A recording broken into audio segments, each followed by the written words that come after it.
All right, ladies and gentlemen, this is the third example from the last video. I'm going to continue on. Let's go to number 9. You need to identify the asymptotes of each, and that gives you a hint that this is a hyperbola, and you should look at your note paper, the hyperbola stuff.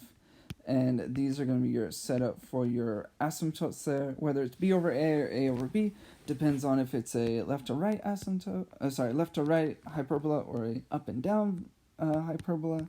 And that depends on how the equation's set up. If it's y first, it's opening up and down. If it's x first, it's opening left and right. So let's go back to that. Number 9, it has x squared first, and it has a subtraction there. So this is a hyperbola. It's left, right. Here, I'll just do LR. That's a terrible R. Left, right. And since we have that, we can know a lot of different things about it. We'll need the center when we're writing our equation. The center is actually in there already. It's x minus h and y minus k. So our center is sitting at 7, 4. And then on the hyperbola, if you look at your note part, a squared is always the first one, and then b squared is always the second one in the denominators. So let's look at this. This one's a squared, which will mean a is 7. And then this guy is b squared, which will mean b is 13. And so now we have enough information to get our asymptotes. Alright, so now we have this information. You do want to look at your notes, make sure you're using the correct equation for the asymptote. Since this is the left to right one, it's going to be the b over a option. We actually don't need to get c in this problem, though if you needed to get c, the Pythagorean relation is a squared plus b squared equals c squared, like a normal Pythagorean relation. But anyway, so we're going to take our values and we're going to plug them in. So we're looking at y minus the y coordinate of our center, which is 4, and that's going to equal plus or minus b, which is 13, over a, which is 7, in front of x minus h, which again, the y and x part are the same that are in the equation itself. So now we're going to simplify this. This does generate 2 different equations because you got plus or minus. So let's write them out. We got y minus 4. If we distribute positive 13 sevenths, you're looking at 13 sevenths x, and then minus, 13 sevenths times 7 is just 13, so it's minus 13. And then the other one, y minus 4 equals negative 13 sevenths. And we got some people doing some yard work outside. And then if you take negative 13 sevenths and you times by negative 7, you're going to get positive 13 there.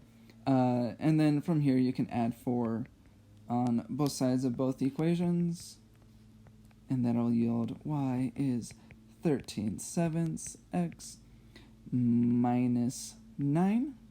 So we got our first one.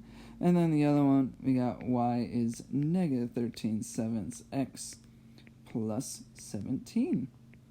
And voila, you have your 2 asymptotes. Alright, let's move on to another one. Let's go to 13. Our next 2 examples are going to be 13 and 15. And I want to go to these ones because your job is to write the equation. And all you're given is a specific set of information, and you have to figure out what kind of conic section is going to be. Typically, it's just deciding if it's an ellipse or a hyperbola. And the way you can tell is if it's an ellipse, then A is bigger than C. If it's a hyperbola, then A is less than C, or C is the bigger number. And so let's look at this. We already have a center and a vertex. Well, the distance from center to vertex is the A distance. You're looking at from 0 to 13, it's just 13. So A is 13. And then we have a focus. So going between the center and the focus gives you your C value, which going from 0 to 12 is just 12.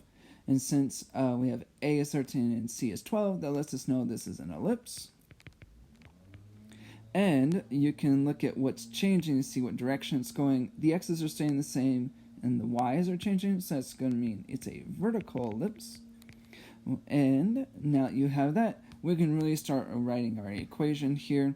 We already have the center, so we already have our h and k value. We already have a, which means we can get a squared pretty quickly by, well, squaring it. You get 169. We don't have a b value, though, and so we're going to need our b value.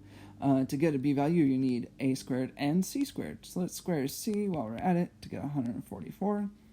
And you have to make sure you're using the right Pythagorean relation to get your b squared. So go over to your notes, look at ellipses. We have a vertical one, which is this one, and we got a Pythagorean relation. It's the same for both, which is a squared is b squared plus c squared. And so I got a squared is b squared plus c squared. And so I'm going to plug my values in. I got 169 is b squared plus 144. So I can subtract off the 144 and get my b squared value. We're looking at 25 is b squared. You don't need b, but you can just square root it and realize that b is 5. Not needed, but quick to get. So we have now finally enough information to write out our equation. Since it's an ellipse, we're going to be writing out our equation. We got an x squared part we'll need to add. We'll have a y squared part, and it's going to equal 1. And we got some values that go underneath. So remember, this is a vertical ellipse, so a squared is going to go under the y part. So we got 169 here. And then the b squared is going to go under the x part, which is 25 under the x part. And then we have to put the right numbers inside here to correspond with our center.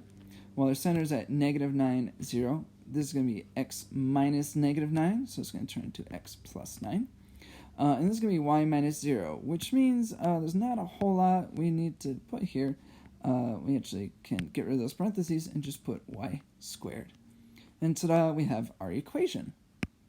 So let's move on to our last example for today's stuff, and that's number 15. Again, you're given a couple of vertices and a couple of foci, and you have to figure out what kind of conic section this is, and that's going to be based on the a and c values. If c is bigger, it's a hyperbola. If a is bigger, it's an ellipse.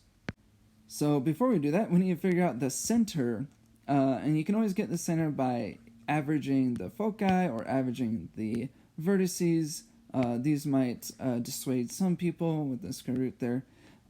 So let's look at the vertices since we had them and find the halfway point. It's looking like our center is going to be at 5 because both of these are 5. And then the y's are changing. And so when you find halfway between 5 and -11, you add them up, you get -6 divided by 2. You're looking at -3, which, by the way, that's in the foci. It's just the y's are changing by plus or minus 2 root 65. And so we have that, and now we have a center. We can get our a and c values based on our vertices and foci.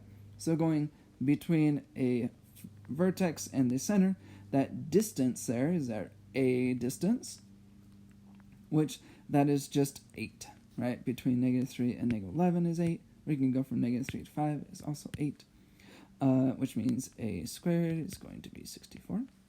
And then going between the center and one of your foci, well, going from 5 -3 to 5 -3 minus 2 root 65 lets you know that c is just 2 root 65, which if we were to square that, get c squared. Take a moment to plug that in and get the square of it. You're going to get 260. And so comparing these two values here, c squared being 260 and a squared only being 64, lets you know that c is bigger. And that lets you know this is a hyperbola. And knowing that, we can look at what's changing between our foci and between our vertices, and it's the y's. It lets us know this is a vertical hyperbola. And so when we set up our equation, you may want to look at your note paper, which looks like this. We got a vertical one, so our equation is going to look like this one. And that lets us use all this information that's in here. We currently have c squared and a squared. We're going to need b squared to put in our equation. So let's look at our Pythagorean relation. C squared is a squared plus b squared, so normal. And we'll need to go ahead and get our b value. So a squared plus b squared equals c squared. Let's plug in our values. We got 64 plus b squared equals 260. And we can subtract 64, and that'll give us that b squared is 196. Okay, so we got our b squared, we got our a squared, we know it's a vertical hyperbola, and so we can start writing out our equation. And you can refer to your note paper there to know how the formula is set up. But since it's vertical, we got y going first, y something squared, minus, and we got x something squared, and it's going to equal 1. And we know the a squared is the first one, so we're going to put 64 here. And b squared is the second one, 196.